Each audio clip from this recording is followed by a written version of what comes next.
Right, here I am, and as you can notice, we are back to a reverse mirror effect. Everything is backwards again, but I can see where things are better because it's just like looking into a mirror. Once again, I reflect on Halloween Horror Nights history as a reflection myself. So, why?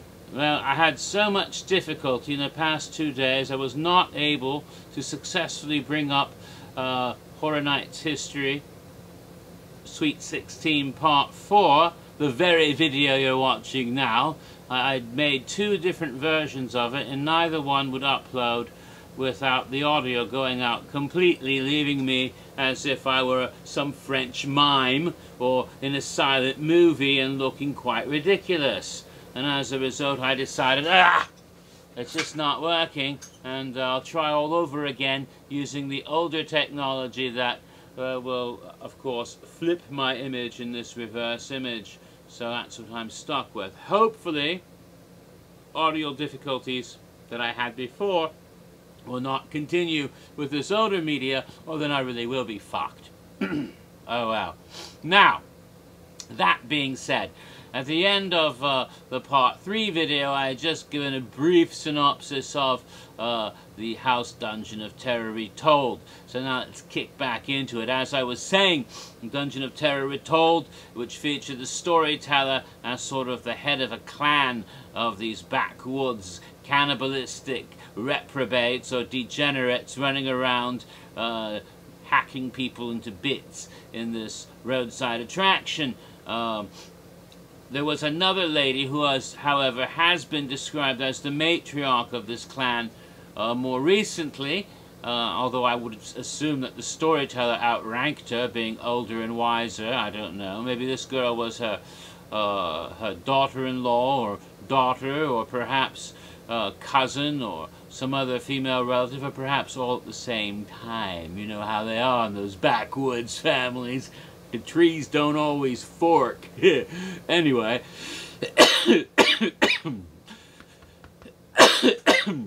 Sorry. Her name was Betty Lou or Betty Sue or something. And she was kind of a heavy-set, middle-aged woman wearing one of those flannel shirts, check flannel shirts, and a pig mask with a chainsaw, running about looking for Din-Din from the guests of the Dungeon of Terror roadside attraction. And in a way, this sort of linked, perhaps a sausage link to be silly, the whole attraction to a motion picture, a famous slasher horror film. I had mentioned previously the Texas Chainsaw Massacre and House of a Thousand Corpses, but this also gave a very close visual link to another film in that wonderful subgenre, which was called Motel Hell back in 1980, one of the golden era of the mad slasher type of movies. And you might actually recall there was a haunted house in the early 90s at Halloween Horror Nights called Motel Hell that had absolutely no relation to that movie, and yet oddly enough Dungeon of Terror Retold seemed to have some relation to it, in that that movie also featured a person wearing a flannel check shirt with a pig face mask with a chainsaw, just like Betty Lou did. Also, one of the characters had a strong resemblance to Betty Lou, Ida, the wife of Farmer Vincent, who ran a roadside attraction along with their motel, where they served up Farmer Vincent's fritters. It takes all kinds of critters to make Farmer Vincent's fritters.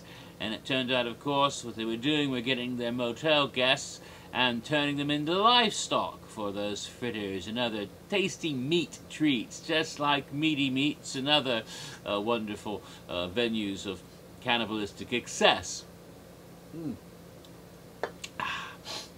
so there did seem to be a link in a way to Dungeon of Terror Retold's theming and their imagery with that movie. And of course the whole subgenre of the rural cannibalistic clan actually has a tradition, a fine tradition that goes way before the motion pictures, even before the earliest 1974 Texas Chainsaw Massacre movie long before that, way back hundreds of years before there ever were chainsaws or motion pictures, all the way back to Scotland. Hey, it's Scotland in the 15th century. There was this fellow named Sonny Bean, who was the head of a clan of degenerate cannibals, very inbred, living in caves somewhere in Scotland, who would waylay the travellers and knock them out and take them back to the caves where they would slaughter them mercilessly. And sometimes the young girls would have sex with the men, so that all of the later generations won't, you know, have 5 thumbs or something from having too much sex with their brothers. And that's what they were caught out by the authorities back then and burned at the stake after being tortured horribly in the way they did things back then. And there were many accounts written on how horrible this family was. I mean, that people were shocked at their utter depravity and degeneration into a lower animal state, and living in this manner was appalling. And so in a way these wild stories were spread about, and in the 19th century they were often published in what they call penny dreadful leaflets that were quite popular in the Victorian era. And so in a way this clan is a great precursor to a great genre of horror, even to this day, in motion pictures being made that deal with that sort of thing.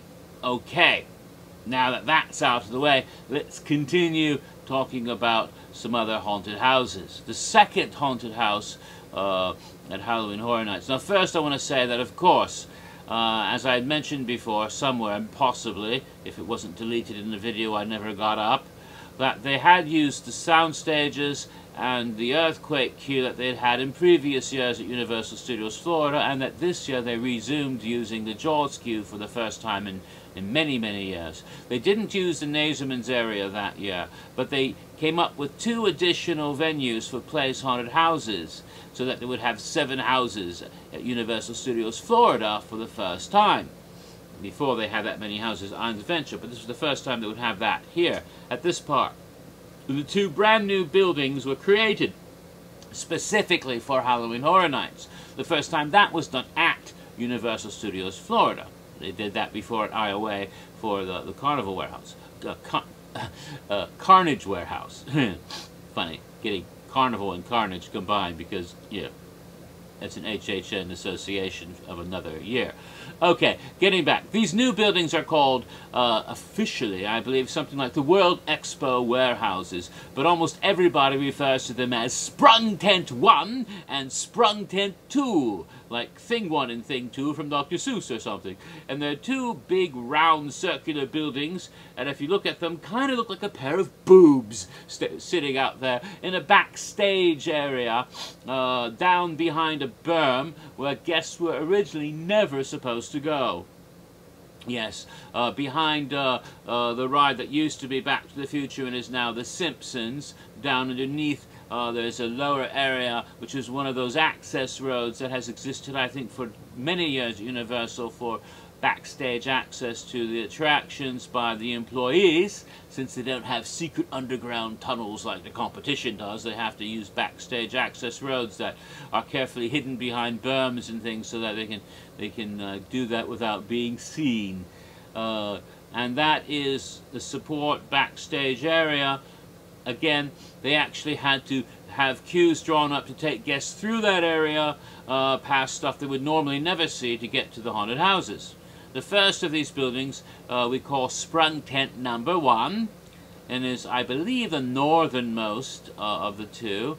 I may be wrong on my compass points there, but for most people, when they go to the event, it's the one that will be on your left when you go in, when you approach them from a queue line. That house is the first house to be presented in Sprung Tent number 1. Was called People Under the Stairs Under Construction. Now, I have a lot of problems, and I'm probably going to get really testy and irritated as I talk about the house. You are warned. Yes. I had highly anticipated this house, because the original people under the stairs houses way back in the year 1992 and 1993. It was only the second house ever designed for Halloween Horror Nights in 1992 when they only had 2 houses. And the idea behind it, well, they actually had sets from the actual movies. It was based on a thrilling Wes Craven horror film from the early 90s, which featured a really twisted couple who were man and wife and brother and sister at the same time. Again, creepy. And they had a whole cellar full of mutant boys who were like climbing through the walls and stuff as well, and were feasting on human flesh. And they'd kidnap children and stuff to raise them as their own. Really weird family. And also they're into all sorts of dominance and submission, bondage, humiliation type sexual shenanigans. And so sometimes the man who called himself Daddy would be wearing a full gimp suit as a submissive leather guy. And if so, he shouldn't be Daddy then, should he? Oh well, never mind. They don't study the S&M manuals to learn how to correct nomenclature. A gimp, basically, with the zipper mask on the forward, you know, if you know what I mean, running around with a shotgun while in this outfit trying to shoot some little boy who broke into the house. That kind of stuff. Really creepy film. I suggest you check it out. However, the house itself was pretty awesome. It was really intensely done, and it was one of the most intense and brutal houses in the early years of Halloween Horror Nights, and I talked quite a bit about it in the videos for Halloween Horror Nights too. Go back, check it out. And so I had high anticipation for this house, because this is one of the greatest houses in the early years. They'd bring it back. Also, a new twist would be the helmet light devices that they used in 2005 for the Terror Mines house.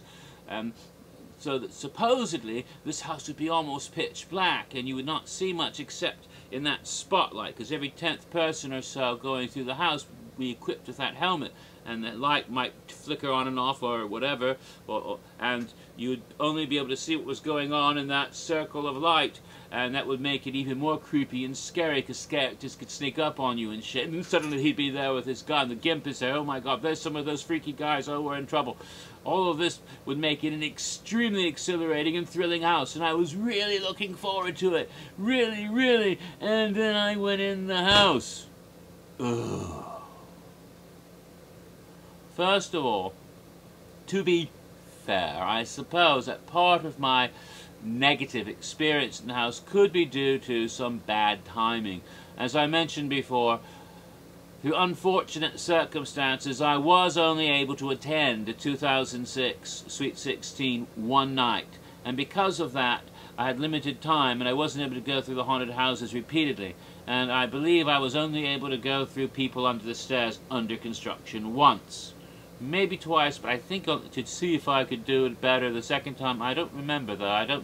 If I did, it wasn't any better the second time. I went through only once, I'm pretty sure, and when I did, it could have been during a shift change, perhaps, and so a lot of characters weren't there, or perhaps it was one of those situations where bad timing and you miss a couple of the more important scares.